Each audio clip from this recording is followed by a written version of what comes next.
Hello friends, myself Vinay Mishra, working as a faculty in the Department of Mechanical Engineering in the college affiliated with AKTU. Today we are going to have a discussion basically on the heat and mass transfer subject, the subject of BTech third year AKTU syllabus. इसके पहले हम लोगों ने बात किया boundary layer के concept के बारे में, फ्री कन्वेक्शन के बारे में हम लोगों ने जाना, फोर्स कन्वेक्शन के बारे में हम लोगों ने जाना, कुछ न्यूमेरिकल्स हम लोगों ने लगाए और जो डायमेंशनलेस नंबर है, ग्रॉसहोफ नंबर, प्रांडल नंबर, इन सब के बारे में इंफॉर्मेशन या डिस्कशन हम लोगों ने किया। आज हम लोग बेसिकली बात करेंगे हीट एक्सचेंजर्स के बारे में, क्या होते हैं ये और कैसे बेसिक कॉन्सेप्ट होता है इनके बारे में, और डिस्कशन करेंगे हीट एक्सचेंजर के बारे में। अगर हीट एक्सचेंजर की हम लोग बात करें, a heat exchanger is a device that is used to transfer thermal energy, that is enthalpy, between two or more fluids, between a solid surface and a fluid, or between solid particulates and a fluid at different temperatures and in thermal contact. In heat exchangers, there are usually no external heat and work interactions. Typically, applications involve heating or cooling of fluid stream of concern and evaporation or condensation of single or multi-component fluid streams. Number one, basically we are having two types of heat exchanger. The first one is a direct contact and the second one is a indirect contact. अगर हम लोग बात करें heat exchanger की, या हम लोग बात करें heat के बारे में, as we know that heat is the energy in transit. That means heat एक एनर्जी है ट्रांसमिशन के फॉर्म में, यानी अगर हम लोग बात करें कि हीट जो है वो हमेशा हाई बॉडी टेम्परेचर से लो बॉडी टेम्परेचर को ट्रांसमिट होती है। That means heat can automatically flows from the body at high temperature to the body at low temperature. अगर दो बॉडीज़ हैं हमारे पास 50 डिग्री सेंटीग्रेड और 30 डिग्री सेंटीग्रेड, तो जाहिर सी बात है इसका टेम्परेचर हमारा ज़्यादा है और इसका टेम्परेचर हमारा कम है। इन दोनों को आपस में कॉन्टैक्ट किया जाए या मिक्सिंग की जाए दोनों की, तो आपस में हीट फ्लो करेगी हाई टेम्परेचर बॉडी से लो टेम्परेचर बॉडी को, यानी 50 डिग्री सेंटीग्रेड टेम्परेचर से 30 डिग्री सेंटीग्रेड टेम्परेचर बॉडी को हीट हमेशा जाएगी। ये ऐसा होता क्यों है? बेसिकली अब जाहिर सी बात है कि यूनिवर्स में जितनी भी चीज़ें हैं, अगर बेसिक कॉन्सेप्ट की बात करें, जो यूनिवर्स में जितनी भी चीज़ें हैं हमारे पास, वो हमेशा अपने मिनिमम एनर्जी स्टेट में रहना चाहती है। दैट मीन्स जो भी यूनिवर्स में चीज़ें हैं, चाहे इस पेन की बात करें या किसी भी बॉडी की बात करें या हम लोग किसी भी सब्सटेंस की बात करें, तो वो हमेशा अपने मिनिमम एनर्जी लेवल पे रहना चाहती है। क्यों? क्योंकि वो स्टेबिलिटी को अचीव करना चाहती है और हमें पता है कि स्टेबिलिटी जो है वो बेसिकली मिनिमम एनर्जी लेवल पे होती है। यानी कोई भी बॉडी स्टेबल होना चाहेगी और स्टेबल होने के लिए अपनी एनर्जी को मिनिमाइज़ करेगी, यानी अपनी एनर्जी लेवल को वो मिनिमाइज़ करेगी। तो जाहिर सी बात है, और मिनिमाइज़ कैसे करेगा? उसमें से एनर्जी का ट्रांसमिशन हम लोग को करना पड़ेगा। जो भी सराउंडिंग्स हैं, जो भी आसपास की बॉडीज़ है, उसके करस्पॉन्डिंग इस तरीके का चेंजेस आएंगे उसमें कि वो उसकी एनर्जी मिनिमम के थ्रू होती चली जाएगी, मिनिमम एनर्जी को अचीव करता चला जाएगा और स्टेबिलिटी के फॉर्म में आता चला जाएगा। यही बेसिक कॉन्सेप्ट है हमारा सारे यूनिवर्सल लॉ। एक तरीके से देखा जाए एक यही यूनिवर्सल लॉ है कि कोई भी बॉडी हमारी जो है वो मिनिमम एनर्जी लेवल पे रहना चाहती है स्टेबिलिटी को अचीव करने के लिए। अगर 50 डिग्री सेंटीग्रेड की टेम्परेचर की बात करें तो जाहिर सी बात है 50 और 30 में से एनर्जी लेवल किसका ज़्यादा है? 50 डिग्री सेंटीग्रेड का ज़्यादा है। यानी ये हाई एनर्जी बॉडी है और ये आपकी लो एनर्जी बॉडी है। अब होगा क्या? अगर ये हाई है, अगर हाई है तो जाहिर सी बात है अपने मिनिमम एनर्जी लेवल को अचीव करना चाहेगी। मिनिमम एनर्जी को अचीव करने के लिए इसमें कुछ चेंजेस ऐसे होंगे जिसका इसका टेम्परेचर डाउन होगा। तो बेसिकली यहाँ पर कब तक डाउन होता चला जाएगा? जब तक कि एक इक्विलिब्रियम टेम्परेचर हमारा ना आ जाए। उसके लिए ज़रूरी है कि ये जो वॉल है वो कंडक्टिव मटेरियल की बनी हो, क्योंकि अगर कंडक्टिव मटेरियल की बनेगी तभी हीट का ट्रांसफॉर्मेशन हो पाएगा, वरना हीट का ट्रांसफॉर्मेशन नहीं हो पाएगा, थोड़ा प्रॉब्लम्स होंगी। तो बेसिकली यहाँ पर जो हीट का ट्रांसफॉर्मेशन है वो हाई टेम्परेचर से लो टेम्परेचर ऑटोमेटिकली होगा। ओके तो सेम बेसिक कॉन्सेप्ट हमारा हीट एक्सचेंजर में लेकर के चलेंगे। तो ये बेसिकली होता क्या है, हीट एक्सचेंजर में हीट को एक्सचेंज करना है, यानी एक टेम्परेचर एक बॉडी से हीट को निकालना, दूसरी बॉडीज में ऐड ऑन करना या रिजेक्ट करना। तो बेसिकली ये जो डिवाइस है उसको हम लोग कहेंगे heat exchanger. So the site where the exchange of heat is there, the pipe और the site where the exchange of heat is there, that is known as basically heat exchanger, जहाँ पे heat को exchange किया जा सके। High temperature body को अगर temperature कम करना है या लो टेम्परेचर बॉडी को अगर टेम्परेचर बढ़ाना है तो उसमें आपस में कॉन्टैक्ट करना पड़ेगा। कॉन्टैक्ट अलग अलग तरीके से हो सकता है, इनडायरेक्ट कॉन्टैक्ट हो सकता है, डायरेक्ट कॉन्टैक्ट हो सकता है, जिससे कि बॉडी का टेम्परेचर में चेंज आ सके। तो वहाँ पर जो डिवाइस हम लोग यूज़ करेंगे वो हम लोग बेसिकली उसको हम कहेंगे this is known as heat exchanger. जाहिर सी बात है यहाँ पर अगर हीट एक्सचेंजर की बात करें तो दो बॉडीज़ हैं, एक हॉट फ्लूइड है हमारे पास और एक हमारे पास कोल्ड फ्लूइड है। एक पाइप है इसमें एक हॉट फ्लूइड भरा हुआ है और एक पाइप है हमारा जिसमें कोल्ड फ्लूइड भरा हुआ है, यानी उसका टेम्परेचर कम है, एक का टेम्परेचर ज़्यादा है। अगर हम लोग को अब ये कंडीशन अलग अलग डिपेंड करेगी हम लोग को कैसी कंडीशन चाहिए। हम लोग को सिर्फ यही फ्लूइड चाहिए अलग कंडीशन में, अगर ये अलग फ्लूइड अलग कंडीशन में चाहिए, यानी हम लोग नहीं चाहते कि दोनों का आपस में मिक्सिंग हो, तो जाहिर सी बात है वहाँ पर हम लोग indirect contact type heat exchanger हम लोग यूज़ करेंगे।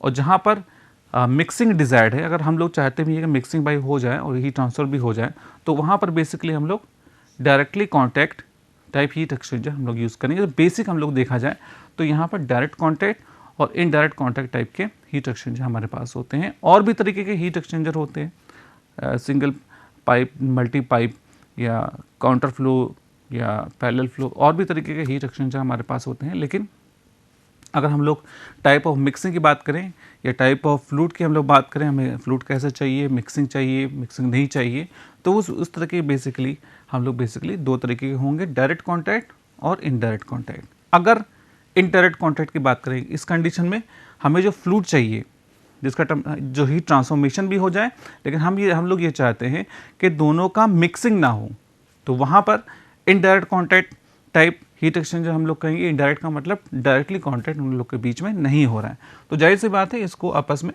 हम लोग कनेक्ट कर देंगे और कंडक्टिंग वॉल के थ्रू इन दोनों को आपस में कनेक्ट करेंगे। यानी हमारे पास ये कंडक्टिंग वॉल है,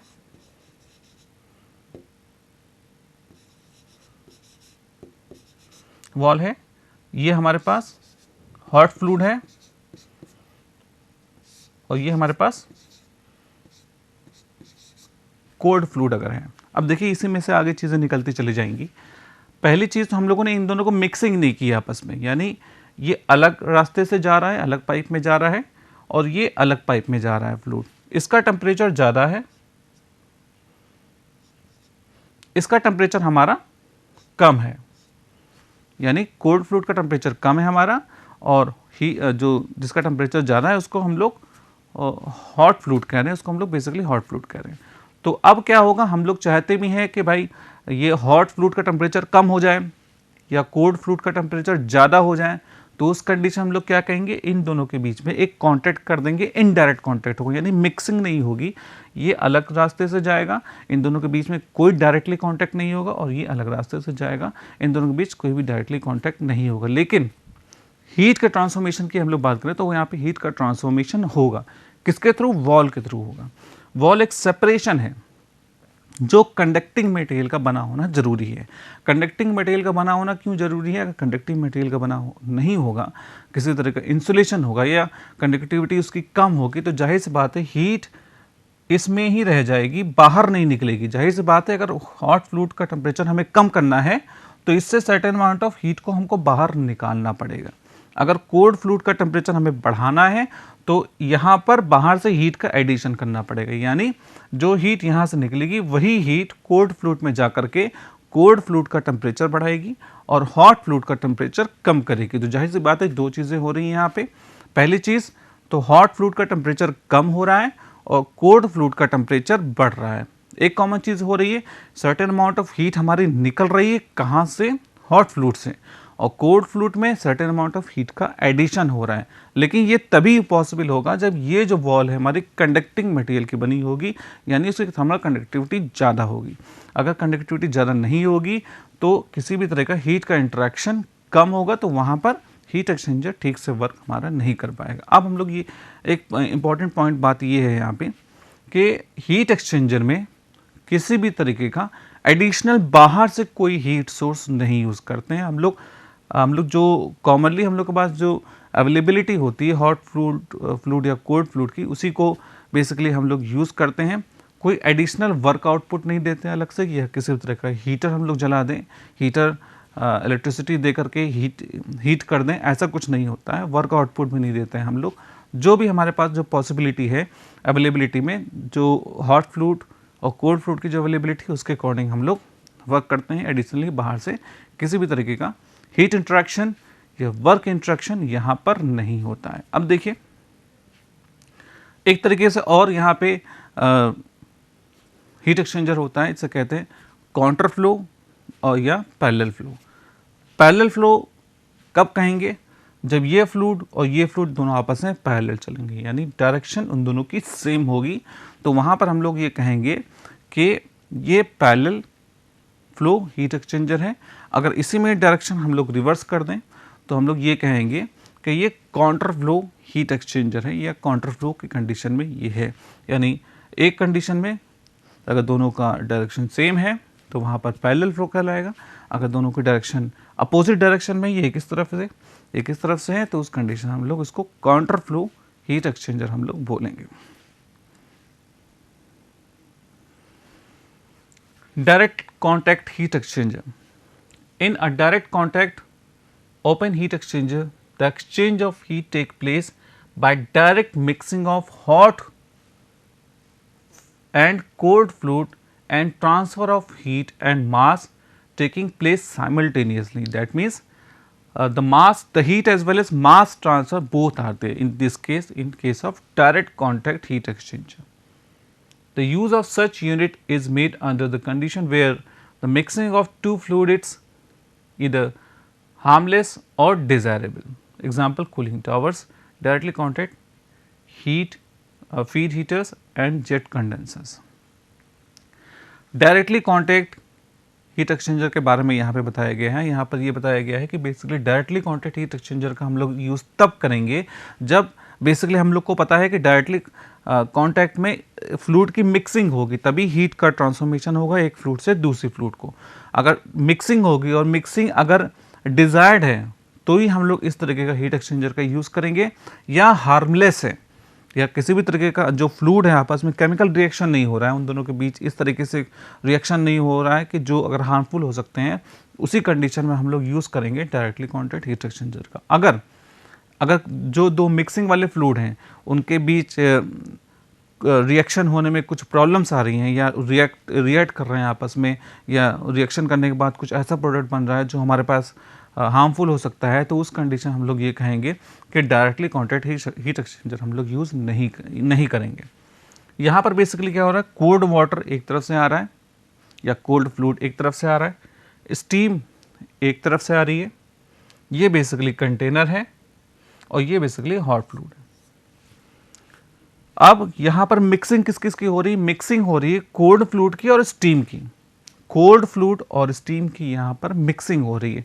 हमें पता है कि स्टीम कंडीशन के केस में स्टीम के पास लार्ज अमाउंट ऑफ हीट है, the heat content of steam is higher as compare to the cold water. यानी एंथैल्पी की अगर हम लोग बात करें, टोटल हीट कंटेंट की बात करें, तो उस कंडीशन में जो स्टीम के पास हमारे पास टोटल हीट कंटेंट हमारा ज़्यादा है, और टोटल हीट कंटेंट जो एंथैल्पी की बात करें कोल्ड वाटर के पास हमारा कम है। तो जाहिर सी बात है स्टीम के केस में होगा क्या, बेसिकली स्टीम के पास अगर सर्टेन अमाउंट ऑफ हीट ज़्यादा है तो वहाँ पर स्टीम से certain amount of heat extraction होगा।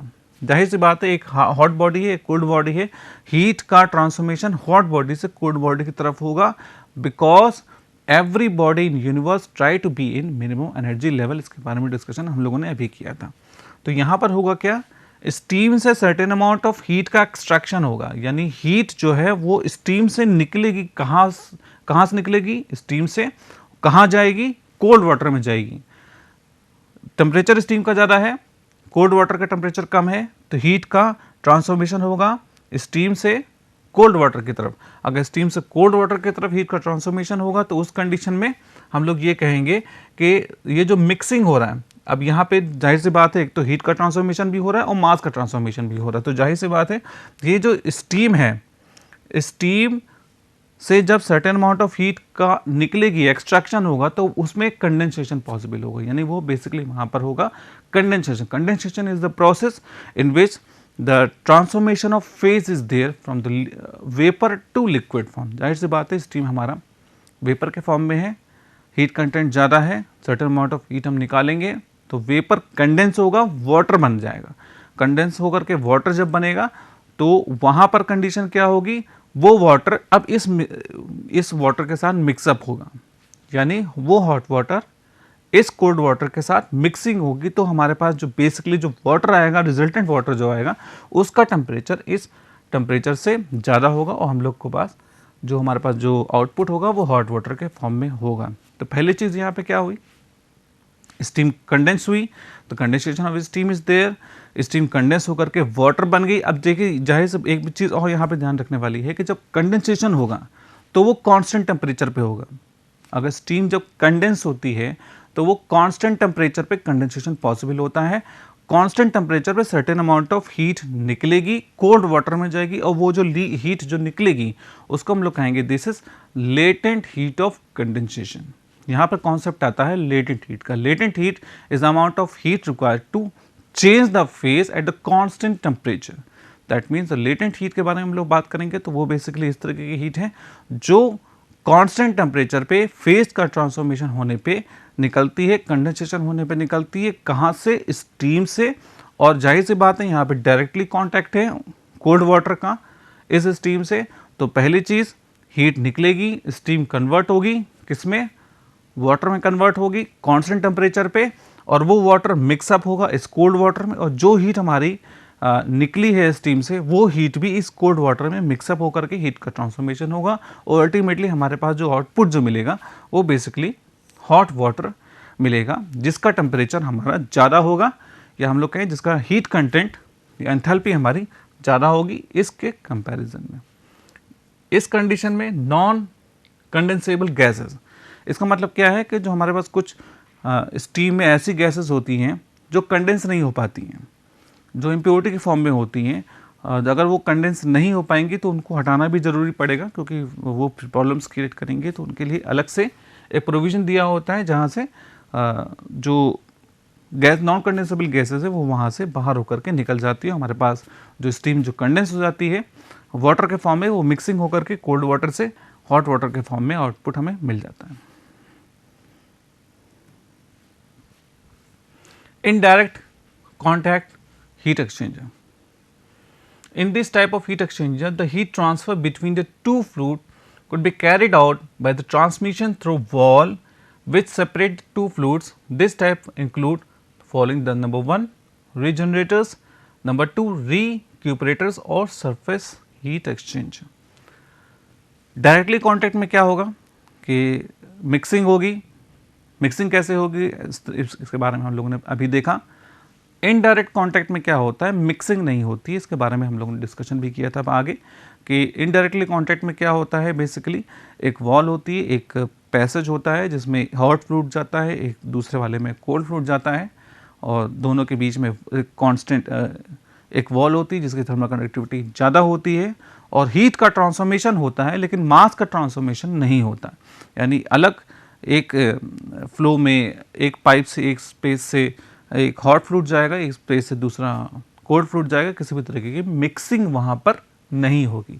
रीजनरेटर्स की बात करें अगर हम लोग, in a regenerator type of heat exchanger the hot and cold fluids pass alternately through a space containing solid particles or matrix. These particles providing alternately the sink and the source of heat flow. Basically यहाँ पे alternately बात का मतलब ये है कि एक ही passage से एक बार एक फ्लूइड जाएगा, दूसरी बार दूसरा फ्लूइड जाएगा, हीट का ट्रांसफॉर्मेशन होगा एक कंडीशन में एज ए सोर्स और दूसरी कंडीशन में एज ए सिंक। सपोज एक हॉट फ्लूइड को हमने फ्लूइड इंटर करवाया, पैसेज से होकर के गुजरा, उसमें हॉट फ्लूइड ने certain amount of heat wall को दे दिया। अब होगा क्या, जो वॉल जब हीटेड हो जाएगी, अब उस फ्लूइड की सप्लाई को हमने रोक दिया, उसी पैसेज से कोल्ड फ्लूइड को पास करवाया गया। अब जो हीट का एब्जॉर्प्शन वॉल में हुआ था, अब वो हीट का रिजेक्शन, उस हीट का रिजेक्शन होगा उस वॉल से और कहाँ जाएगा, कोल्ड फ्लूइड में। इस तरीके से यहाँ पर मिक्सिंग नहीं हो रही है, हीट फ्लूइड की आपस में मिक्सिंग नहीं हो रही है, इनडायरेक्टली कॉन्टैक्ट है, लेकिन वो अल्टरनेटिवली अलग अलग एक के बाद एक हॉट फ्लूइड और कोल्ड फ्लूइड पैसेज से होकर के जा रहे हैं, जिससे हीट का ट्रांसफॉर्मेशन हमारा हो रहा है। तो यहाँ पर इस तरीके के जब चीज़ें होंगी, इस तरह के जब हीट का ट्रांसफॉर्मेशन होगा, तो उसको हम लोग कहेंगे रीजनरेटर टाइप्स। एग्जांपल देखें हम लोग, IC engine, gas turbine, open hearth and glass melting furnaces and so on. Advantages की अगर हम लोग देखें बात, हायर हीट ट्रांसफर कोफिशिएंट होगा, मिनिमम प्रेशर लॉस होगा, small bulk weight, less weight per kilowatt of the plant, quick response to load variation, efficiency quite high. Disadvantages, costlier होगा, cost ज़्यादा होगी उसकी compare to recuperative heat exchanger, leakage is the main trouble, therefore the perfect ceiling is required. Leakage की problem होती है तो वहाँ पर सीलिंग की रिक्वायरमेंट हमारे पास होगी। रिक्यूपरेटर की बात करें हम लोग, तो is the most important type heat exchanger in which the flowing fluid exchange heat are on either side of dividing wall in the form of pipe or tube generally. These heat exchanger are used when two fluids cannot be allowed to mix when the mixing is undesirable.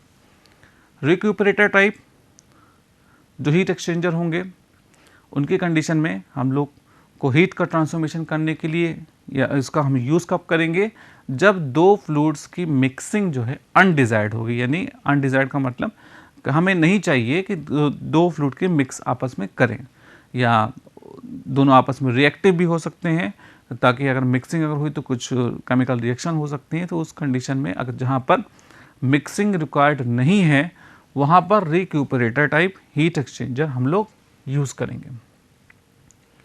इसके बारे में हम लोगों ने discussion अभी किया। Examples, automobile radiators, oil coolers, intercoolers, air preheater, economizers, superheaters, condensers and surface feed heaters of a steam power plant, milk chiller of pasteurizing plant, evaporator of an ice plant। Advantages की बात करें हम लोग तो easy construction इसका easy होता है, more economical, economics की बात करें तो cost इसकी कम होगी, जाहिर सी बात है। more surface area of heat transfer, यानी सरफेस एरिया हमारा ज़्यादा होता है, जिससे कि हीट ट्रांसफॉर्मेशन काफ़ी अच्छी तरीके से हो सकता है। Much suitable for stationary plant, stationary plant जितने होते हैं हमारे पास जो मूवेबल ना हो, उन कंडीशन में हम लोग इस तरीके का हीट एक्सचेंजर हम लोग यूज़ करते हैं। डिसएडवांटेजेस क्या है, less heat transfer coefficient. Less heat transfer coefficient का मतलब क्या है कि जाहिर सी बात है, लेस हीट ट्रांसफर जब कोफिशिएंट होगा तो हमारे पास जो हीट ट्रांसफर की वैल्यू होगी वो रिलेटिवली कम होगी दूसरे के कंपैरिजन में। इसलिए यहाँ पर rate of heat transfer basically हमारा कम होता है, यह हम लोग कहेंगे लेस हीट ट्रांसफर कोफिशिएंट की वैल्यू होती है। Less generating capacity, generating capacity वो भी हमारी कम है इस केस में। शूटिंग प्रॉब्लम्स होती है यहाँ पे। सो इस कंडीशन में हम लोग देखते हैं कि एडवांटेजेस डिसएडवांटेजेस क्या हैं। The flow through direct heat exchanger and recuperators may be treated as steady state, while through regenerators the flow is essentially transient, यानी transient के बारे में हम लोगों ने बात किया था। According to relative direction of the two fluid stream, the heat exchanger classified into two forms, three category basically. The first one is a parallel flow or unidirectional flow. The second one is a cross flow. Sorry counter flow, and the third one is your cross flow. Parallel flow के बारे में हम लोगों ने अभी discussion किया था। Parallel flow का मतलब जिनकी डायरेक्शन एक ही डायरेक्शन में फ्लो करे, यानी यहाँ पर हम लोग देख सकते हैं कि यहाँ पर इस पाइप में हॉट फ्लूइड फ्लो कर रहा है और यहाँ पर इस पॉइंट पे हमारे पास कोल्ड फ्लूइड हमारा फ्लो कर रहा है। अब हम लोग इस साइड से देख रहे हैं तो हमारे पास ये बेसिकली अलग अलग दिखाई दे रहा है, लेकिन अगर हम लोग साइड व्यू देखेंगे तो ये बेसिकली हॉट फ्लूइड का है और ये इसके चारों तरफ कोल्ड फ्लूइड है। अगर साइड व्यू देखेंगे हम लोग, एक पाइप में दो पाइप्स हैं हमारे पास कॉन्सेंट्रिक, यानी सेंटर उनका सेम है। इस कंडीशन में हमारे पास जो हॉट फ्लूइड फ्लो कर रहा है और उसके चारों तरफ हमारा कोल्ड फ्लूइड फ्लो कर रहा है। इन दोनों के बीच में जो सेपरेशन है वो बेसिकली कंडक्टिव वॉल से है। कंडक्टिव वॉल का हम लोग यूज़ क्यों कर रहे हैं? जाहिर सी बात है, हीट का ट्रांसफॉर्मेशन उसमें अच्छी तरीके से हो पाए, यानी हीट का ट्रांसफॉर्मेशन हॉट फ्लूइड से कोल्ड फ्लूइड की तरफ अच्छी तरीके से हो पाए, इसलिए हम लोग कंडक्टिव जो मटेरियल होता है वो बेसिकली उसकी कंडक्टिविटी हाई होती है और हम लोग इस तरीके से हम लोग यूज़ करते हैं। अब इस डायरेक्शन और इन दोनों की डायरेक्शन देखिए सेम है, पैरेलल डायरेक्शन है, तो इसलिए हम लोग इसको कहेंगे कि बेसिकली पैरेलल फ्लो या unidirectional flow type heat exchanger है। अगर इसी में हम लोग इसकी डायरेक्शन चेंज कर दें, एक इस डायरेक्शन में कर दें, दूसरा इस डायरेक्शन में कर दें, तो वो basically counter flow heat exchanger हमारा हो जाता है। और क्रॉस फ्लो के बारे में बात करें तो वो बेसिकली इस तरीके से हम लोग यूज़ करेंगे क्रॉस फ्लो हीट एक्सचेंजर कि किसी भी तरीके से जो 90 डिग्री है, एक फ्लूइड एक्स डायरेक्शन में और दूसरा फ्लूइड उसके 90 डिग्री डायरेक्शन में इस तरीके से जाएगा कि क्रॉस एक पॉसिबिलिटी हो जाएगी वहाँ पे। तो इस तरीके से हम लोग देखते हैं कि बेसिकली यहाँ पे पहला है parallel flow type heat exchanger, the second one is your counter flow and the third one is your cross flow. तो इस तरीके से हम लोगों ने देखा कि हीट एक्सचेंजर में बेसिक कॉन्सेप्ट्स क्या होते हैं, किस टाइप के होते हैं। अब आगे की क्लासेस में हम लोग इसका डिस्कशन डिटेल में करेंगे। तब तक के लिए धन्यवाद।